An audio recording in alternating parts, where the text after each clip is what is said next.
Speaking of coming full circle, Colin Cowherd joined Speak for Yourself. Love it. Thank you for doing it, man. Help us here to talk about Tiger Woods. Marcellus, I'll start with you.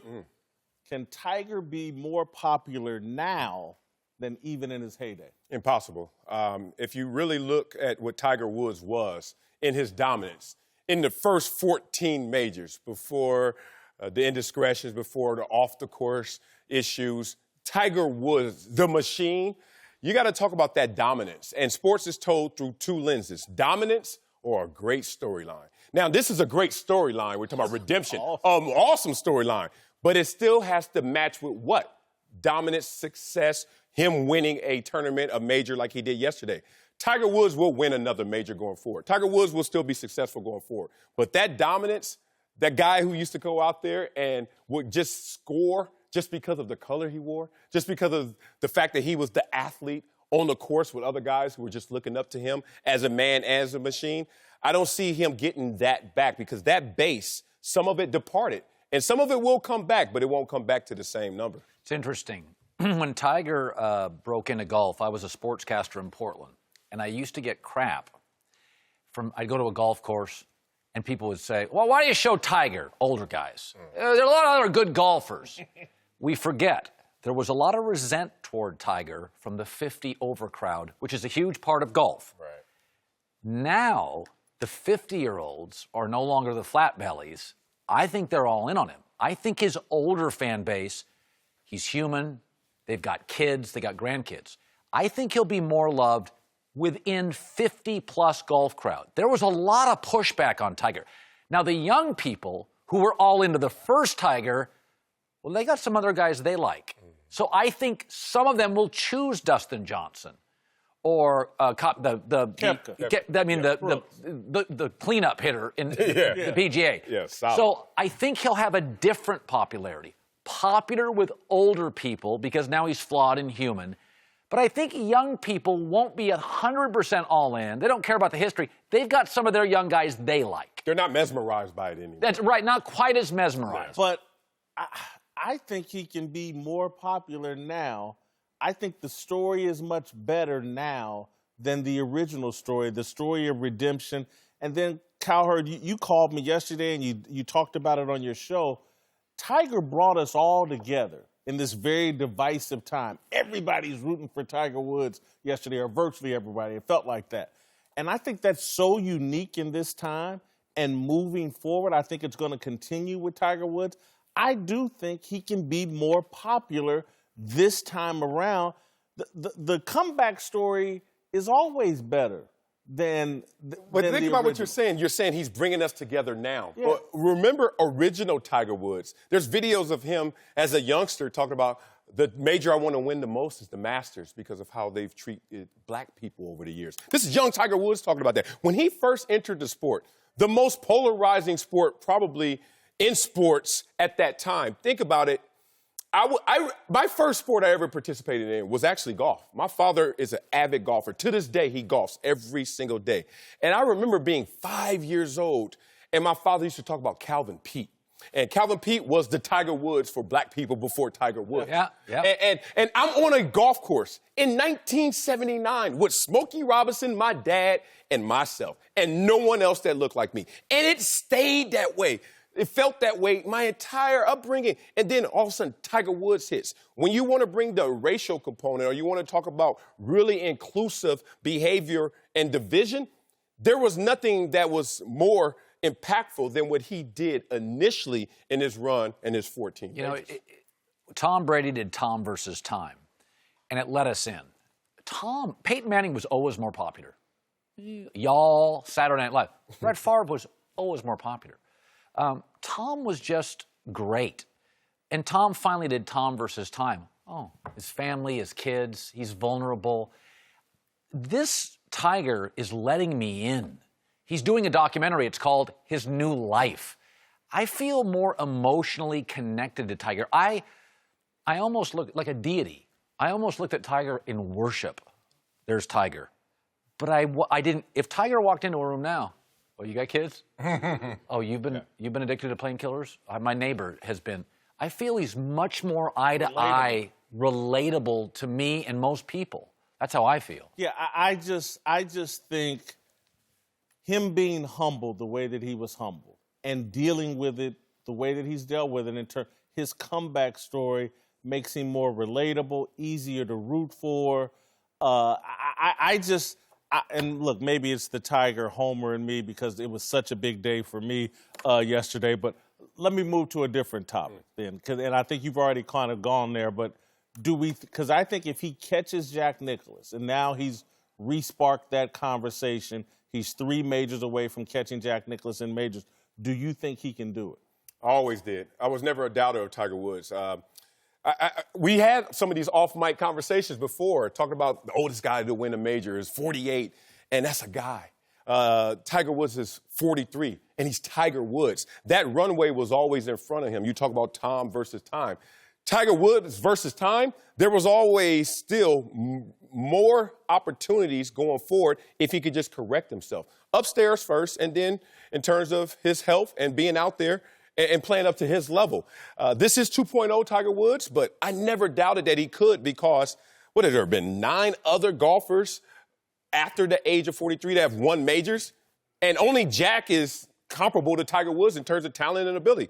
So you're trying to tell me 8 other guys have won it at a latter stage of their career and Tiger Woods couldn't? So, yeah, I've always been a believer in Tiger Woods and knew that he had enough runway to catch up. It's a lot of majors to win.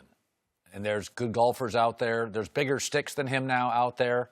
I was thinking yesterday, I'm like, okay, this is a great one-off. It's like he wins it, and he has a couple years. And then I thought to myself, no, I'm going to be selfish for a second. I would love for him, for like a 2-year period, to intimidate the young guys, the king.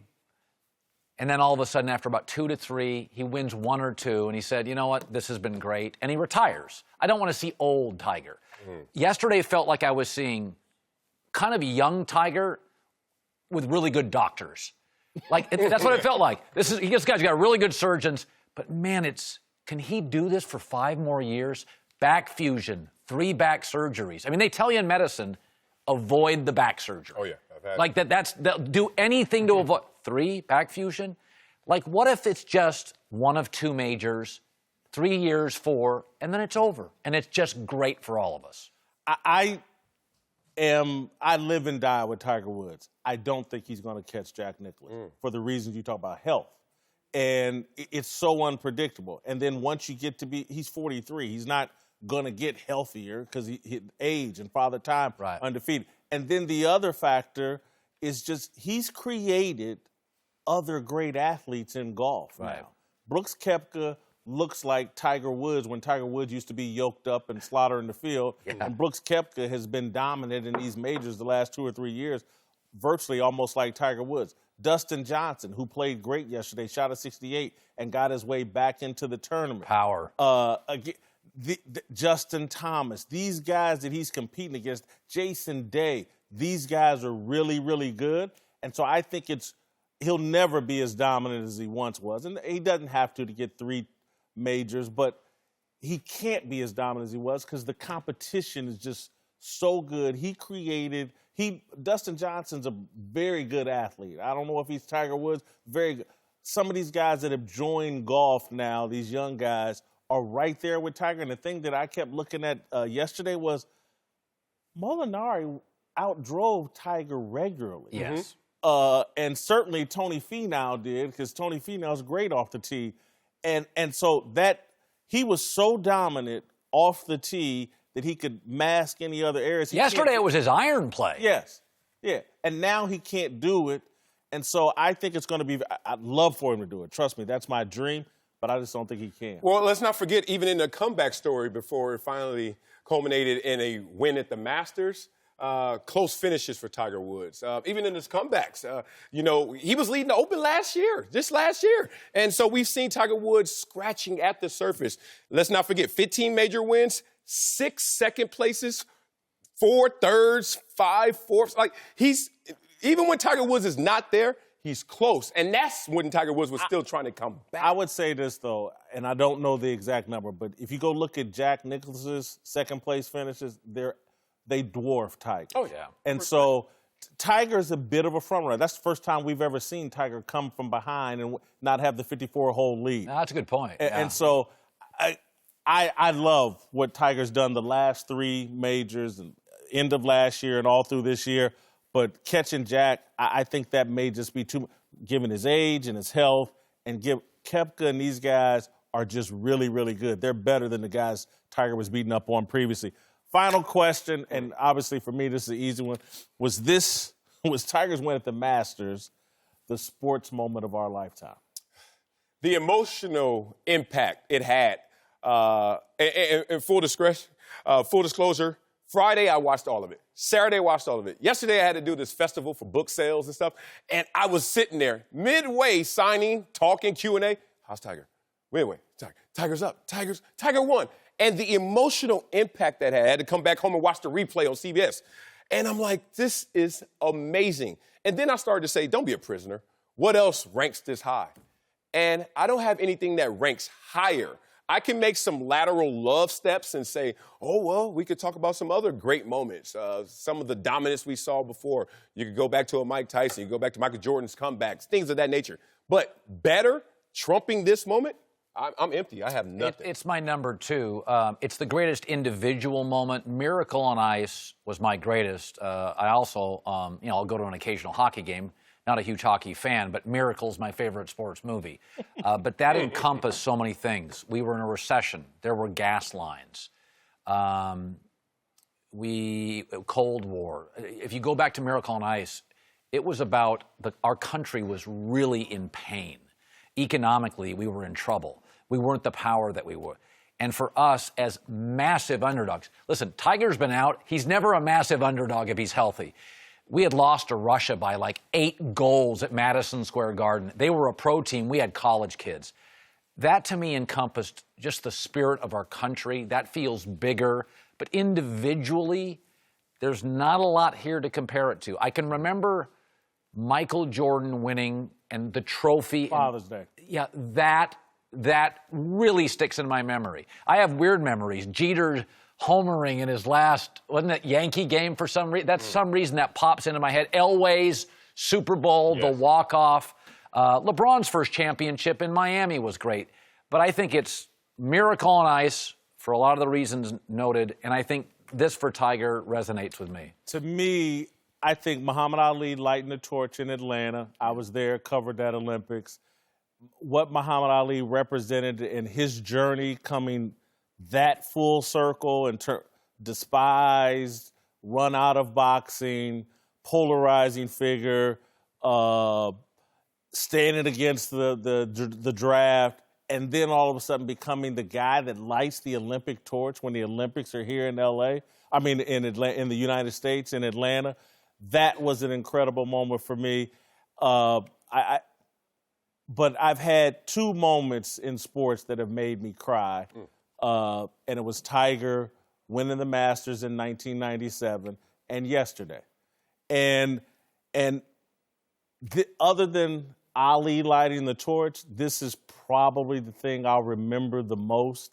Those 2, I was at Pebble Beach and walked every hole with Tiger at the U.S. Open in 2000. He was so dominant. That's one of the greatest performances I've ever seen. But I agree with you. The Miracle on Ice is right there with it as well. Well, you gave a great storyline and definition, Miracle on Ice. But for Tiger yesterday, in our society today with social media, and it's such an attention-based society, and when you're trying to gain human capital, really like you said before, people's emotions and relatability, he lands perfectly at this time because everyone, in terms of talking about him, was discounting him or counting him out. So for a world where everything's about likes and retweets and clicks and what the world thinks of you, this is the perfect time for Tiger Woods to win this Masters in redemption of telling the world you're not always right. And I think that's going to be inspirational to a lot of people. And also in a very divided country, there was less than 1% of people not rooting for Tiger. I think